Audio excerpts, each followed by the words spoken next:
continue talking about solving trig equations. In the last lesson, our trig equation was pretty much just a trig function and then a number. So today's are going to have a little bit more going on in them. So we're going to look at 16 cosine of 8x minus 2 equals 6. So there's more going on in this. So our general method is always going to be to try to get that trig function alone first. Okay, trig function alone first. So I got to undo what's being done to it. Just like these look really overwhelming because of the cosine, but just imagine if it was like 16x minus 2. Just pretend like the trig stuff isn't even there. Just 16x minus 2. The first thing I would want to do is add the 2. So that's what I'm going to do. So I'm going to add 2 to both sides, and that leaves me with 16 cosine of 8x and 8. Okay. And then again, if it was just 16x equals 8, well, I'm going to get rid of the 16 times, so I'm going to divide by 16. So I got cosine of 8x equals 1/2. Now I want to undo the cosine, right? So now that's the outside thing, so as we're thinking about unstacking this, now the cosine's on the outside, I got to undo the cosine. Well, that's where we do our inverse. So I'm going to do the inverse cosine. So that leaves me with just an 8x over here. Inverse cosine undoes the cosine. Over here, for the inverse cosine of 1/2, I'm actually going to connect this back to something that we did a little while ago and think about those special triangles. So this is actually a special triangle problem that I want to think about SOHCAHTOA. Cosine for SOHCAHTOA is AH, so ka. So I need an adjacent of 1, so I need one side that has a 1, and I need a hypotenuse of 2. So put 2 there. Well, 1, 2, and what's our other number? A square root of 3. This would be a 60 degree. This would be a 30 degree. And so what angle is adjacent to the 1? Because adjacent to 1, what angle is adjacent to 1? The 60. So that means that this answer is 60 if we're working in degrees. And that's 8x. And then we could divide by 8. And I get 60 divided by 8. I don't know what 60 divided by 8 is. 60 divided by 8 is 7.5. So one answer to this question, if I'm working in degrees, okay, this is degrees here. If I'm working in degrees, one answer to this question is 7.5. And as we saw in that last lesson, there's going to be more answers, right? Because we could think about what's happening in the other quadrants. So we could think about that A, S, T, C. We found our A answer. That's the answer that we found first. But if we want cosine to equal to positive 1/2, I'm looking back on this step, this inverse cosine of positive 1/2, if I want cosine to be positive, then I'm looking down here as well, and I would find another answer in that quadrant. If I'm working in radians, then instead of 60, we talked about that, thinking about it being a 180, so that would be a pi over 3. 180 over 3 is equal to 60. So we'd get a pi over 3 as our first answer. So then, so 8x equals pi over 3 would be my answer if I'm working in radians, because pi over 3 is equal to 60. Those are the same. And then if I want to divide by 8, well, I got a fraction, so I'm thinking like divide by 8 is the same thing as multiplying by 1 over 8, right? Because those would cancel. So if I multiply by 1 over 8, then I get an answer of pi over 24. Would be my first answer. And then remember, those keep happening throughout the circle. Okay, so that's how we would go through this process solving it algebraically. And this is a really good summary of a lot of different trig stuff that we've talked about, because it's got the equation solving skills there, but it also used our special triangles. We did degrees and radians, so we did the conversion there, and then that whole ASTC thing. But like in the last lesson, I think you're probably going to want to solve them by looking at a graph because it is easier and quicker, I think, than going through all these algebra steps, especially this where we were bringing up those special triangles again and stuff. So I'm going to go into Desmos, and I'm going to type in the equation, but instead of the two sides equal to each other, I'm going to say they both equal y. So y equals 16 cosine of 8x, and then minus 2 was the one side. And the other side of the equation was 6.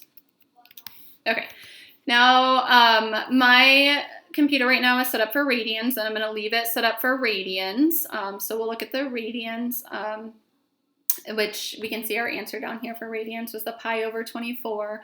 Should be our first answer for this.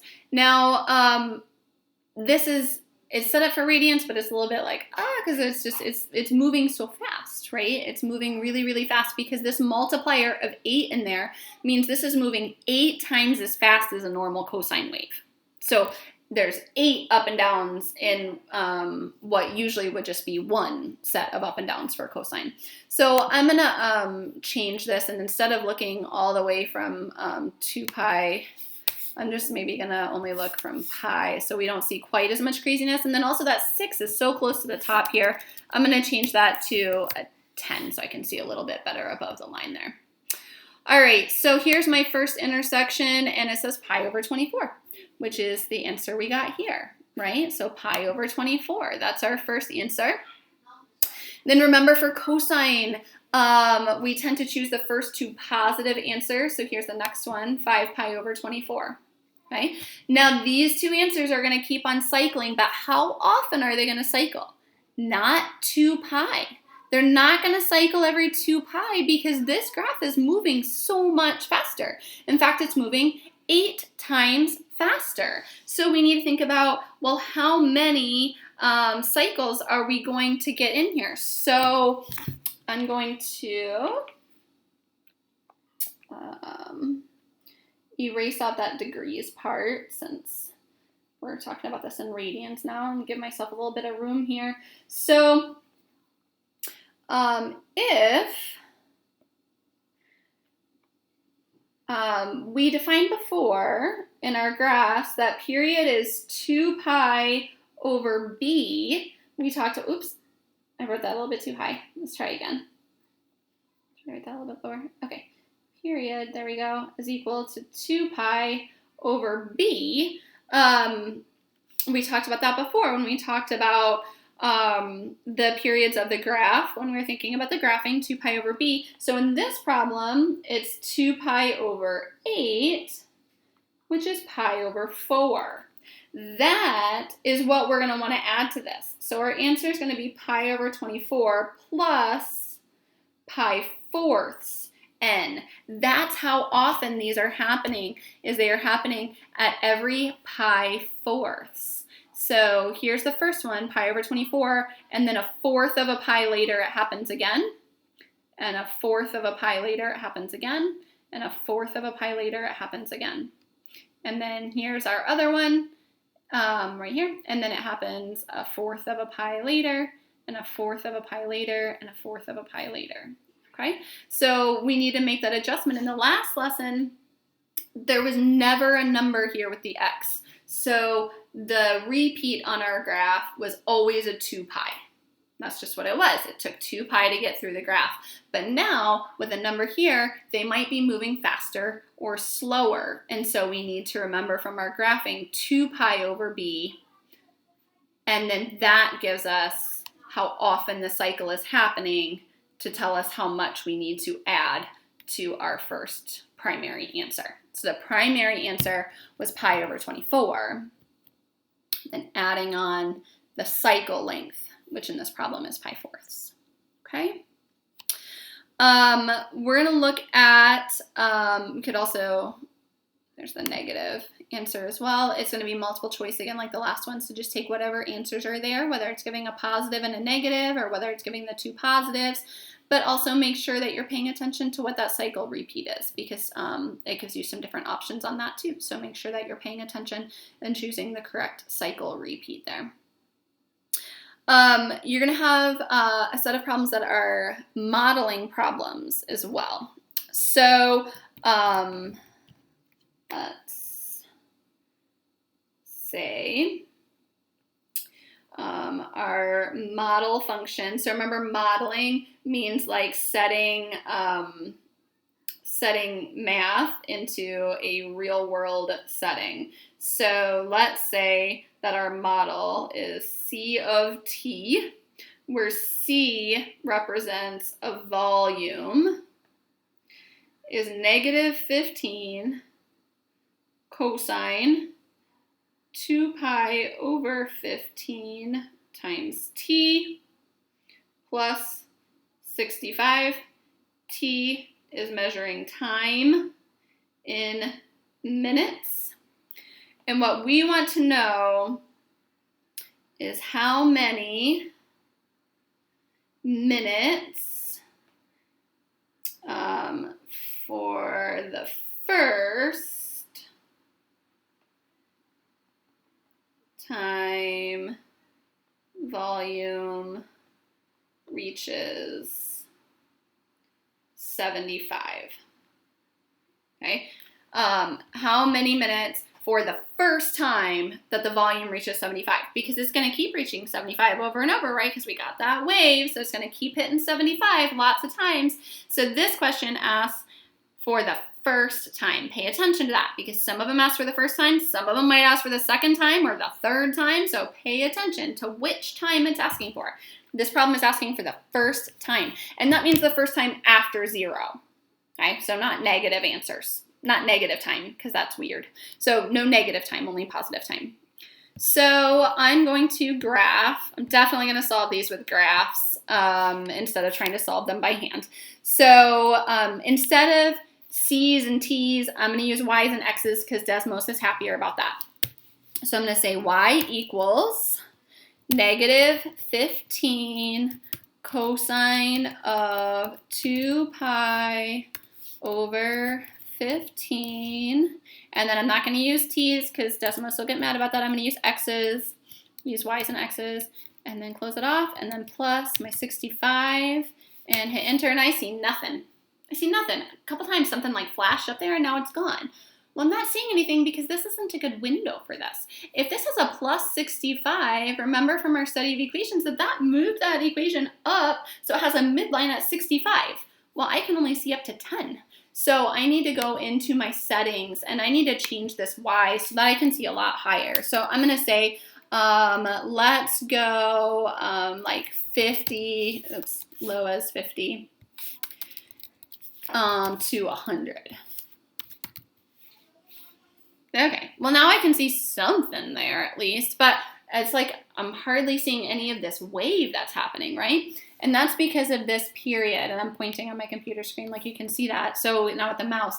That's because of this period that's happening. This 2 pi over 15, well that's a number smaller than 1. If you think pi is kind of close to 3, right? So 2 times 6 over 15. That's smaller than 1. So that means that this is a very slow moving curve instead of a really fast one like the last problem we looked at. This one's really slow moving. So I'm not looking at enough of the picture here. I'm going to change this X and I'm going to say let's go on out to 10 pi. Okay, there we go. Now I'm starting to see some wave. Okay, now the question was, down here at the bottom, how many minutes for the first time that the volume reaches 75? Well, that gives me my second value. That's my second equation. I want to know when does Y equal 75? So that brings that line in there. First time, right here, about 5.5 minutes. Okay, at about 5.5 minutes, that's the first time that the volume reaches 75 decibels. It gets a little bit louder than that, and then it starts quieting down, and then it reaches that 75 again. So this would be the second time. And then it gets quieter and quieter and quieter and quieter, and then it starts getting louder and louder and louder again. And here's the third time that the volume reaches 75. Okay, so make sure you pay attention to the questions, whether we're talking about radians or degrees. This had a pi in there, so that's a really good sign that this one was talking about radians. But if they're talking about degrees, make sure that you do go into your settings and change the question into degrees there.